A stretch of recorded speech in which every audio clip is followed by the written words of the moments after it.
पवन कुमार और आप देख रहे हैं लाइट एजुकेशन। तो आज हम पढ़ेंगे जल चक्र। तो इससे पहले हमने इस चैप्टर का जो पूर्व टॉपिक थे उनको हमने पिछले वीडियो में देख लिया हूं मैं, और आज हम लोग इसके आगे देखेंगे। तो सबसे पहला टॉपिक है जल चक्र। तो देखिए जल चक्र होता क्या है। देखिए जल चक्र हम लोग एक एक करके पढ़ते हैं। तो यहाँ पर सबसे पहले देखिए कि जल चक्र जो जल के विलुप्त होने की जो युक्ति है वो किस प्रकार से होती है, उसके बारे में हम लोग पढ़ेंगे सबसे पहले। तो देखिए यहाँ पर देखिए लिखा है कि आपने कितनी बार यह देखा है कि फर्श पर फैला जल कुछ समय बाद सूख जाता है। ये वास्तविकता है कि जब हम लोग पानी गिराते हैं फर्श पर तो कुछ देर बाद सूख जाता है, या फिर जल जो है सो विलुप्त हो जाता है, वही भाप बन के चल जाता है ऊपर की ओर। लिखा है कि इसी प्रकार गीले कपड़े के सूखते समय भी जल विलुप्त हो जाता है। हाँ, जब हम लोग कपड़ा धोते हैं तो यह कुछ देर के बाद सूख जाता है, जिससे फिर जो भी पानी है वो विलुप्त हो जाता है। इसके बाद देखिए यहाँ पर लिखा है कि इसी प्रकार के गीले कपड़े के सूखते समय भी जल विलुप्त हो जाता है। यस। इसके बाद लिखा कि वर्षा के पश्चात गीली सड़कों, छतों तथा अन्य स्थान भी जल विलुप्त हो जाता है। मतलब कि जब पानी गिरता है तो छत, गली या फिर जो भी है जो भीग जाते हैं वो कुछ देर बाद सूख जाता है। तो आगे इसके बाद चलिए देखते हैं। आगे देखिए, आगे इसमें बोल रहा है कि क्या आपको कि अध्याय 5 का क्रियाकलाप 6 याद है। तो यही बोल रहा है कि जो अध्याय 5 था उसका क्रियाकलाप 6 आपको याद है। देखिए अध्याय 5 का जो क्रियाकलाप 6 है वो क्या है, तो आगे हम लोग यहाँ देखते हैं। ये लिखा है कि जिसमें हमने उस जल को गर्म किया था जिससे नमक घुला हुआ था। जो कि नमक जो था वो घुला हुआ था, इसको जो इसमें जो था क्रियाकलाप अब 6 अध्याय 5 का, उसमें जल और नमक का जो घोल था उसको हम लोग गर्म किए थे। इसमें जब गर्म किए थे तो हमने क्या पाया था, हमने पाया था कि जल जो है वो वाष्पित हो गया था और नमक शेष रह गया था। इस क्रियाकलाप से हमें यह बोध होता था कि गर्म करने पर जल वाष्प में परिवर्तन हो जाता है। मतलब कि जब जल को हम लोग गर्म करते थे तो जल है सो वाष्प के रूप में ऊपर चल जाता था, और जो थी था जो नमक वह शेष बच जाता था। इसके बाद यहाँ देखिए कि इस प्रकार बनी जलवाष्प वायु का एक भाग बन जाती है जिसे प्रायः देखी नहीं जा सकती। मतलब कि जो वाष्प बनता है तो उसको हम तो देख नहीं पाते हैं, ये वाष्प बन के जब ऊपर जा रहा है तो उसको हम देख नहीं पाते हैं। यही चीज़ यहाँ बता रहा है कि इस प्रकार जो बनी जलवाष्प जो वायु में का एक भाग बन जाता है जिसे पर्याय हम नहीं देख नहीं पाते हैं या नहीं देखा जा सकता है। आगे देखिए इसमें, आगे देखिए यहाँ पर कि हमने यह भी पाया, वेट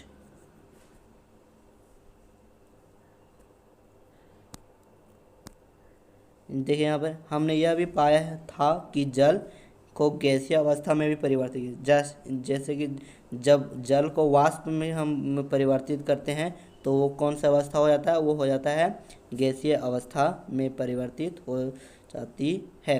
इसके लिए कि परिवर्तन करने के लिए उसे गर्म करना, मतलब जब जल को गैसीय अवस्था में परिवर्तन करना होता है तो उसको क्या करना पड़ता है, उसको है सो गर्म करना पड़ता है।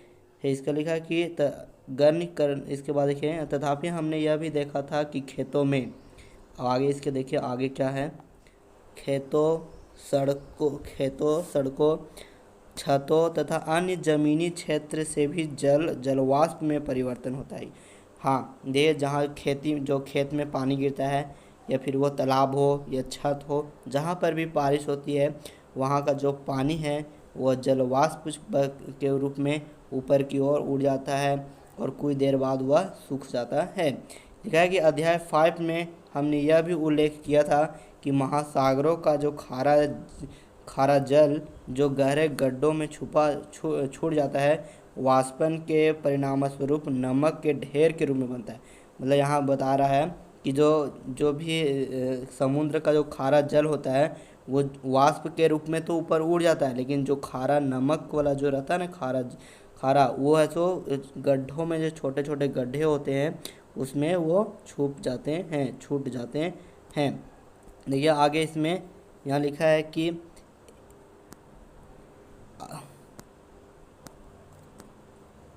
देखिए यहाँ पर लिखा है कि और वो जो है सो एकत्र होकर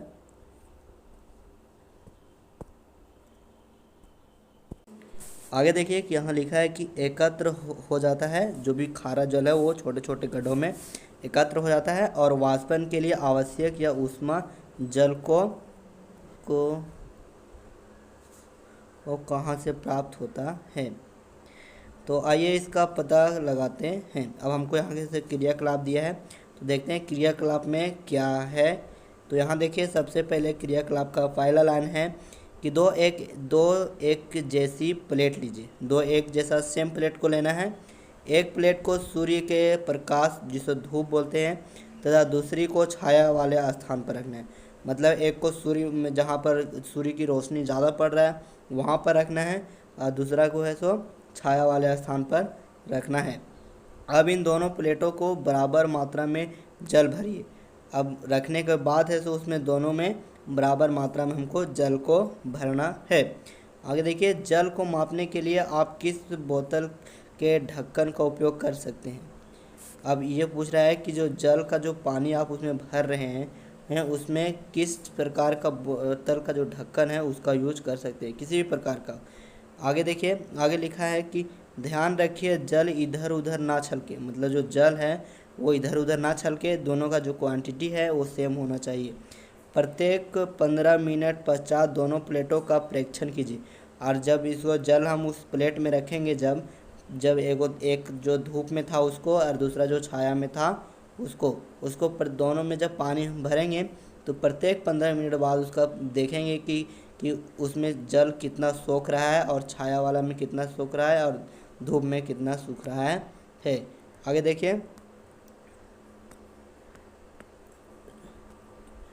देखिए यहाँ क्या जल विलुप्त होती प्रतीत होता है। अभी हम देखेंगे जब कि उसमें जो वाष्प की प्रक्रिया धीरे हो रहा है या फिर स्लो धीरे या फिर अधिक तेज़ी से हो रहा है, तो उसका जो विलुप्त होता हुआ प्रतीत होता है कि नहीं होता है, वही यहाँ पर देखने के लिए बोला गया है। लिखा है कि किस प्लेट का जल पहले विलुप्त हो जाता है। मतलब जो जल अधिक तेज़ी से वाष्पित होगा उसका जो जल है वो अधिक मतलब पहले होगा विलुप्त, और जो धीरे धीरे हो रहा है उसका बाद में होगा। तो यहाँ लिखा है कि किस प्लेट का जो जल है वो पहले विलुप्त होगा। तो मतलब कि जो पहला प्लेट था जिसको हमने धूप में रखा था तो वो जाहिर सी बात है कि वो पहले विलुप्त होगा। आगे देखिए आगे लिखा है कि जल के वाष्पन की इस ऊर्जा के स्रोत क्या है। तो जल की ऊर्जा की जो वाष्पन स्रोत क्या है, तो जब हम धूप में रखे थे तो वही वाला होगा इसका स्रोत। आगे देखिए आगे लिखा है कि दिन के समय सूर्य की किरणों महासागरों और नदियों झीलों तथा तालाबों में भरे जल पर पड़ती है। जब हमारा सूर्य निकलता है तो उसका जो प्रकाश है वो तालाब में भी पड़ता है, झील में भी पड़ता है और नदी में भी पड़ता है और सड़क पर भी पड़ता है, मतलब सभी जगह पड़ता है। तो लिखा है कि खेत तथा अन्य भूमि क्षेत्र भी सूर्य के किरणों का ग्रहण करता है। हाँ, खेत में भी पड़ता है। इसके फलस्वरूप इन सभी का जल निरंतर वाष्प में परिवर्तित होता है। हाँ, ये जब जहाँ पड़ेगा और जहाँ पर ये पानी रहेगा वहाँ से जो है तो जल जो है वो वाष्प में परिवर्तित होगा। यह तथापि जल के घुले लवण शेष रह जाते हैं। हाँ, लेकिन जब ये जहाँ जल खारा रहेगा हाँ वहाँ पर जल जो है वो वाष्प के रूप में बनेगा, लेकिन जो उसमें शेष जो लवण है वो शेष बच जाता है। आगे देखिए आगे क्रियाकलाप 2 है। तो हम लोग एक क्रियाकलाप 1 देख लिया, अब यहाँ पर क्रियाकलाप 2 है। क्रियाकलाप 2 में बोल रहा गया है कि क्रियाकलाप 2 में हमने यह देखा था कि छाया वाले स्थान पर रखी हुई प्लेट 8 से भी जल विलुप्त हो रहा था। हाँ, छाया वाले जो स्थान है वहाँ से भी जल है सो धीरे धीरे वाष्पीकृत हो रहा था, लेकिन धूप वाले के मुकाबले में कम हो रहा था। लिखा है कि अद्यपि ही इसमें अधिक समय लगता है। हाँ, इसको जो विलुप्त होने में, जल को वाष्पित होने में सूर्य के डायरेक्ट वाले प्रकाश की तुलना में इसमें थोड़ा अधिक समय लगता है। क्या सूर्य के प्रकाश की ऊष्मा यहाँ भी पहुँच जाती है? हाँ, यहाँ जो सूर्य का जो वाष्प वाली जो ऊष्मा है वो सभी जगह पर पहुँचता है। आगे देखिए आगे लिखा है कि हाँ, ऐसा इसलिए होता है क्योंकि दिन के समय हमारे चारों ओर और की वायु जो है वो कैसी होती है, वो होती है गर्म। गर्म वायु होती है, जिसके कारण इन जो छाया वाले जगह भी होते हैं वहाँ पर भी जल को वाष्पीकृत होता रहता है। इसी लिखा है कि इस प्रकार के जो जल हैं वो सभी खुले पृष्ठों से वाष्पन की प्रक्रिया होती रहती है, और इसी प्रकार से जो वो जल है वहाँ वहाँ पर जो है सो वाष्पन की जो प्रक्रिया है वो होती रहती है। इसके फलस्वरूप वायु में जल वाष्प निरंतर मिलता रहता है, और इसी के कारण जो वो जल वाष्प है वो निरंतर होती रहती है। आगे देखिए, आगे यहाँ पर आगे देखिए आगे देखिए आगे यहाँ लिखा है, अद्यपि जल का वाष्पन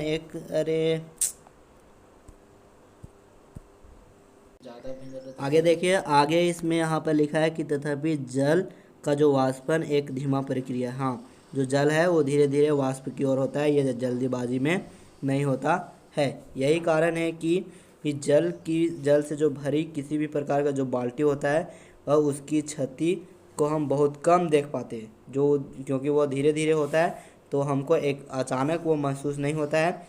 कुछ समय बाद 1 घंटा 2 घंटा के बाद वो हमको पता चलता है। ठीक है, सूर्य के प्रकाश में वाष्पन तेज़ी से होता है, लेकिन जहाँ पर सूर्य की रोशनी तेज़ी से पड़ता है वहाँ पर जो वाष्पन की प्रक्रिया है वो थोड़ा अधिक तेज़ी से होता है। इसके बाद यहाँ देखिए कि जल को किसी बर्नर पर गर्म करने पर वाष्पन अधिक तेज़ी से होता है। जब हम पानी को किसी बर्नर पर, जैसे गैस चूल्हा पर या फिर इंडक्शन या फिर किसी प्रकार के हीटर से भी जब हम उसको गर्म करेंगे तो क्या होता है, ये यहाँ पूछा है। तो वही होता है कि उसमें जो ऊष्मा वो तेज़ी से निकलता है तो वो तेज़ी से वाष्पीकृत हो जाता है। यहाँ पर देखिए आगे लिखा है, ये क्या जल वाष्प के वायु में नियंत्रित होने का अन्य कोई प्रक्रम भी है। तो इसके अलावा जो जल वाष्प है वो है सो हीट जब देंगे तभी होगा, और एगो सूर्य जो प्रकाश है वो जब जल पर पड़ेगी तब। ये दो तरीक़ा से ही जो जल है वो वाष्पीकृत हो पाती है।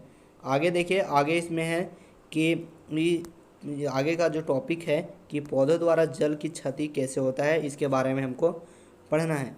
तो सबसे पहले यहाँ देखिए, सबसे पहला लाइन में जो दिया गया है कि आपने अध्याय 7 में पढ़ा है कि सभी पौधों को वृद्धि के लिए क्या चाहिए, वो जल की आवश्यकता होती है, मतलब उसको जल चाहिए। लिखा है इसमें कि पौधे इस जल का कुछ मात्रा का उपयोग अपना भोजन बनाने के लिए करते हैं।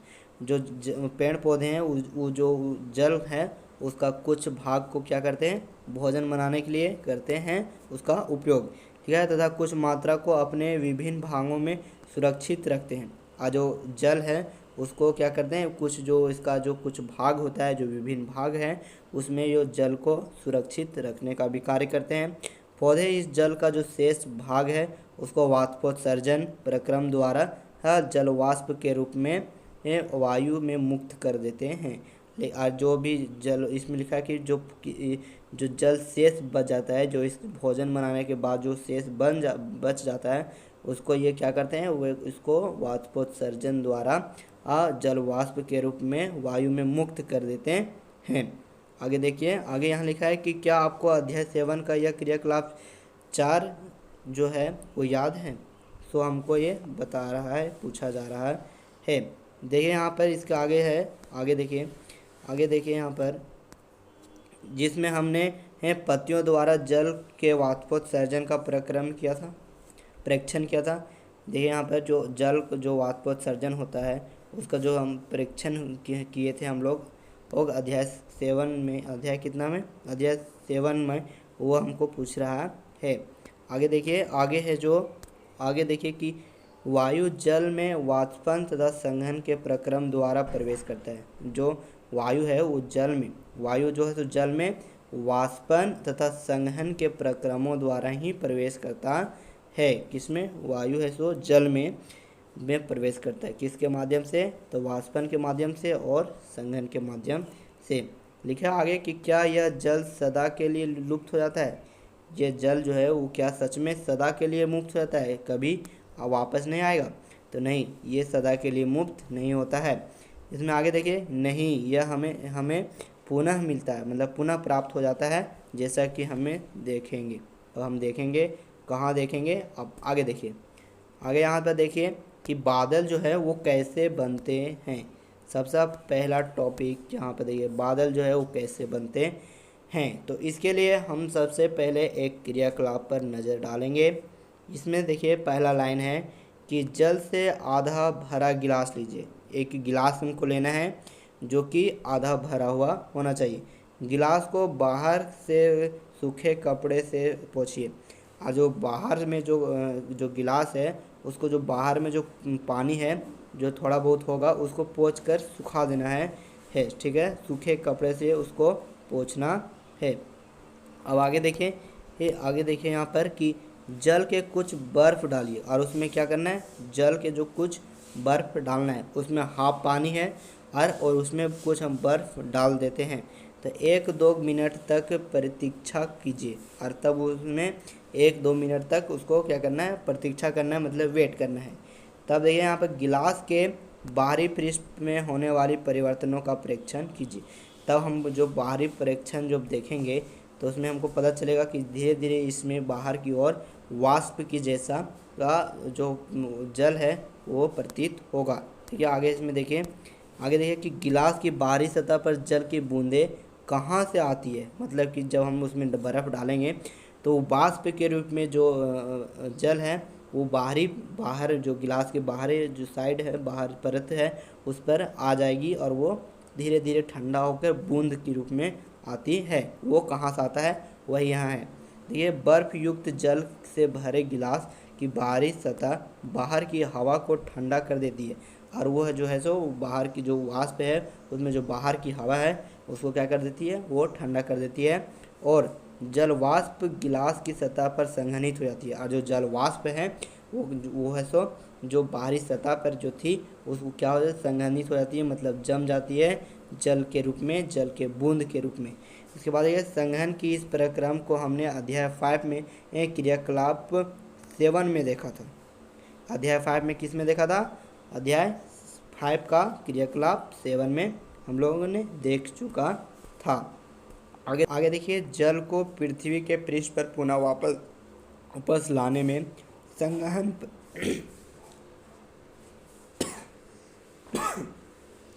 संघनन प्रक्रम की महत्वपूर्ण भूमिका होता है। जिस तरह हमने देखा कि जब गिलास की जो बाहरी परत है उस पर जल की बूंदें कुछ कुछ आ जा रही थी जब हमने बर्फ़ डाला तो वही बता रहा है इसमें कि जो संघनन प्रक्रम है वो जल को पृथ्वी पर लाने में बहुत महत्वपूर्ण भूमिका निभाता है। और यह कैसे होता है उसको हम लोग देखें, यहाँ पर लिखा है यह कैसे होता है। जैसे जैसे हम पृथ्वी के पृष्ठ से ऊपर जाते हैं, जैसे जैसे हम पृथ्वी के पृष्ठ से ऊपर जाते हैं तापमान जो है वो कम हो जाता है और जैसे जैसे वायु ऊपर उठती जाती है और ठंडी हो जाती है। लिखा है कि जैसे जैसे हम पृथ्वी के ऊपरी पृष्ठ पर जाते हैं तो जो तापमान है वो कम हो जाता है और जो वायु है वो वायु क्या होती है, वायु है सो ऊपर उठती जाती है। तो ये लिखा है वायु है सो ऊपर उठती जाती है और ठंडी होती है। वो ऊपर की ओर वाष्प की ओर उठती है लेकिन वो धीरे धीरे ठंडी हो जाती है। आगे देखिए यहाँ पर, आगे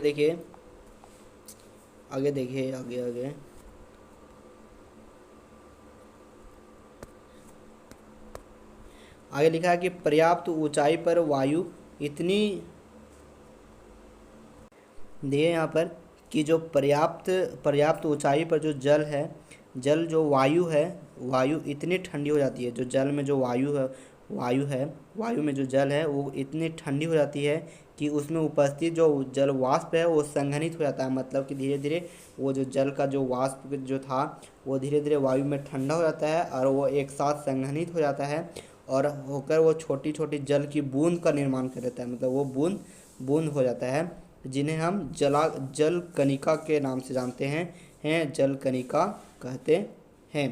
तो प्रश्न आएगा कि जल कणिका किसको कहते हैं, तो हम लोग वहाँ लिखेंगे कि जब जल वाष्प है, जो जल है जो वाष्प के रूप में जो ऊपर जाता है वो कुछ समय के बाद वो ठंडा हो जाता है, और जब ठंडा होता है तो जो जल के जो वाष्प के रूप में था, वो उसकी जो बूंदें थी वो ठंडा होने के बाद धीरे धीरे एकजुट हो जाती है, मतलब एक साथ छोटे छोटे बूंद के रूप में बन जाती है, जिसको हम क्या बोलते हैं, जिसको हम बोलते हैं जल कणिका। क्या बोलते हैं? जल कणिका बोलते हैं। आगे देखिए, आगे यहाँ पर देखिए, आगे देखिए, आगे लिखा है कि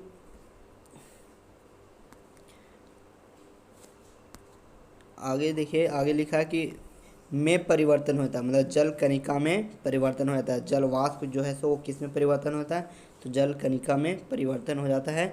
ये छोटी छोटी जल कणिकाएँ जो वायु में तैरती रहती है, हमें बादलों के रूप में दिखाई देती है। मतलब जो हमें बादल दिखाई देते हैं वो कैसी बादल होती है? वो जल कणिका के जो छोटे छोटे बूंद होता है, वही जो है सो हमको बादल के रूप में, वही जो वायु जो तैरती है जो बादल के रूप में होती है, वही हमें दिखाई देता है। आगे देखिए, आगे लिखा है कि इस प्रकार बनी बहुत सी जल कणिकाएँ आपस में मिलकर बड़े अमाप जल की बूंदें बनती है। मतलब कि जो इस प्रकार के जो छोटे छोटे जो जल कणिकाएँ हैं, वो क्या आपस में मिल कर के बड़े अमाप जीवन जल की जो बूंद है उनको बनाती है। आगे यहाँ पर दिया गया है कि इनमें से कुछ जल की बूंदें इतनी भारी हो जाती है कि वे नीचे की ओर गिरने लगती है।